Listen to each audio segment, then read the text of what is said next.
Olá pessoal, tudo bem? Hoje a Rádio Planalto realizou um debate com os candidatos a vice-prefeito de Passo Fundo e todos compareceram. O Coronel Seolim, vice de Pedro Almeida, Júlio Stobe, vice de Ayrton Dipp e Cláudio Doro, vice de Márcio Patucci. Eu adianto que o candidato que saiu melhor nesse debate foi o candidato a vice de Ayrton Dipp, o Dr. Júlio Stobe, do PT. O debate durou cerca de 2 horas, incluindo intervalo comercial. Depois da apresentação, a produção fez algumas perguntas diretas para cada um deles, e a próxima etapa é a mais interessante, com as perguntas livres, quando um candidato escolhe o outro, faz uma pergunta para realmente descobrir o que o outro pensa sobre determinado assunto, ou usa a pergunta como escada para expor a própria agenda. Assistindo todo o debate, em especial a sessão das perguntas livres, foi possível avaliar o candidato que consegue desenvolver uma pergunta, o raciocínio, atacar, defender, explorar o candidato, o oponente, enfim. O candidato vice do Pedro Almeida, Coronel Seolim, ele usa muito da colinha. Ele tem um caderno com várias questões, vários tópicos do governo, parece ser uma cartilha que explica o que deve ser dito. Ele não é político, é novato na coisa, isso explica bem o desempenho dele. E não se saiu muito bem, não. Para mim foi o pior do debate, inclusive. Eu acho que ele tem muito a aprender ainda na questão de debater com oponentes.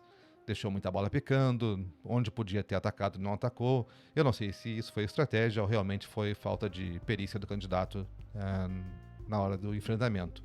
Já o Cláudio Doro, ele tem mais experiência, já foi candidato a prefeito na eleição passada, já participou de debates, obviamente, e mesmo assim ele não consegue desenvolver raciocínios muito, digamos, práticos, objetivos dentro de um debate que tem poucos minutos para perguntar e poucos minutos para responder.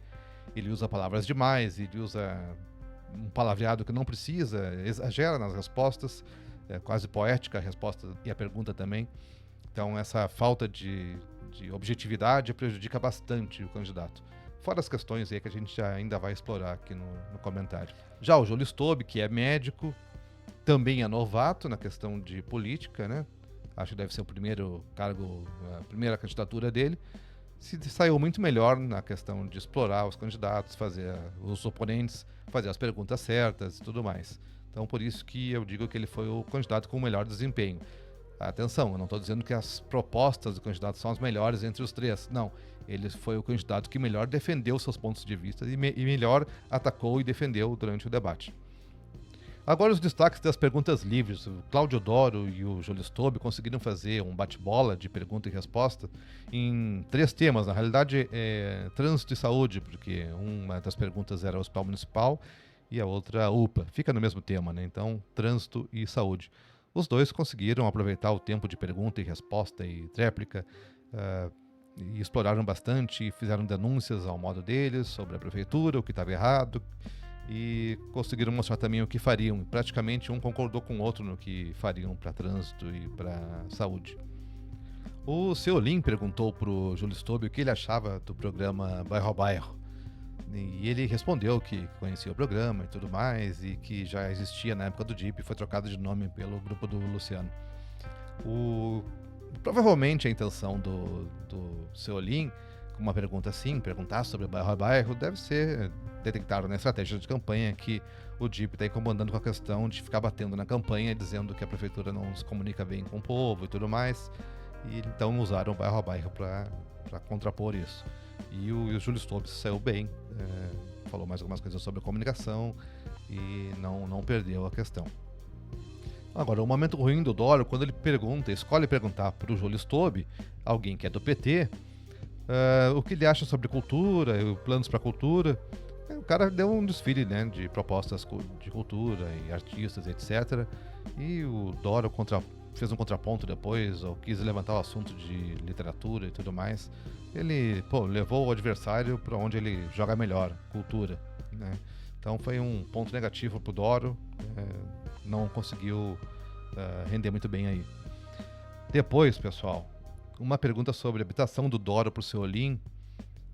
O Seolim quase se perdeu, né? Um fala que tem que fazer casa e o outro fala que fez regularização de terreno. É o mesmo que já falaram no debate dos candidatos a prefeito, e fica aquele mantra dos candidatos dizendo que a prefeitura não fez nenhuma casa, né, nesses 12 anos. É um dos problemas da guerra na campanha, a habitação. E claro, o outro lado sempre promete fazer muitas casas populares, porque o outro não fez. Aqui é um ponto bem curioso no debate. Júlio Stobe pergunta pro Seolim se ele tem algum plano sobre o endividamento das pessoas, né? Ele quis fazer uma referência, uma armadilha, porque a prefeitura não teria aderido a um programa do governo para ajudar as pessoas endividadas. Então, conversa vai, conversa vem, pergunta-resposta. Acabou que no final da tréplica ficou parecendo que o Seolim disse, contrapondo a questão dos aposentados que estão sem dinheiro, com problemas financeiros e tudo mais, que o melhor programa social para os aposentados era o emprego. Isso ficou bem esquisito e faltou a perícia do Seolim para debater nesse ponto. E aqui um ponto negativo para o Doro. Seolim pergunta para o Doro sobre segurança pública. E Doro responde com dados que não são reais. Ele fala que Passo Fundo é a cidade mais violenta do Rio Grande do Sul, segundo dados de agosto agora, e que só perde para Porto Alegre. Não é bem assim, mas realmente dados errados em debate não dá para perdoar. Doro errou muito nesse ponto. Uma questão que chama atenção nesses debates, não só nesse debate de agora, mas outros também com os prefeitos, é que parece que todos concordam que o problema do emprego em Passo Fundo é só de formação, que basta ensinar uma profissão para alguém que essa pessoa vai arranjar um emprego. Eu não sei se é bem assim a questão em Passo Fundo, tem que se olhar esses dados com carinho, porque pode ter gente qualificada, muito bem qualificada na cidade, mas não tem onde trabalhar. Eu não sei qual a porcentagem, se é relevante, mas enfim, eles estão tratando os candidatos como se fosse uma questão só de formação. E no mais, pessoal, nas respostas a outras perguntas, nas perguntas dos convidados e lá na introdução e tudo mais, é mais ou menos uma réplica do que eles costumam falar na campanha. Então não tem muita surpresa nesse ponto. Então nós vamos continuar monitorando as eleições de 2024 em Passo Fundo e qualquer novidade, qualquer assunto interessante vira comentário aqui no Inquisidor. Então até a próxima, obrigado pela audiência, por favor assine nossos canais, acompanhe nosso conteúdo e até a próxima.